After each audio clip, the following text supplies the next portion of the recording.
একজন প্রধান শিক্ষিকাকে চেয়ার থেকে নামাতে এবং পদত্যাগ করাতে টানা হেঁচড়া করছে বেশ কিছু শিক্ষার্থী।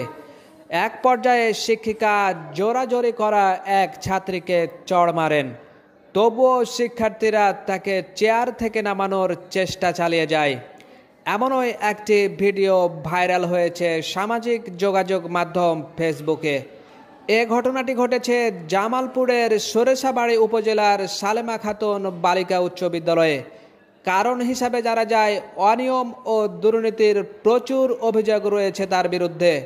স্কুলের পিয়ন নিয়োগ থেকে শুরু করে ভাউচার পেশ করা, এমনকি ছাত্রছাত্রীদের কাছ থেকে অতিরিক্ত বেতন ফি আদায়ের মতো ঘটনাগুলো রয়েছে তার নামের পাশে। এসবের আগেও রয়েছে মানববন্ধন ও বিক্ষোভ আন্দোলনের মতো ঘটনা তার নামের পাশে।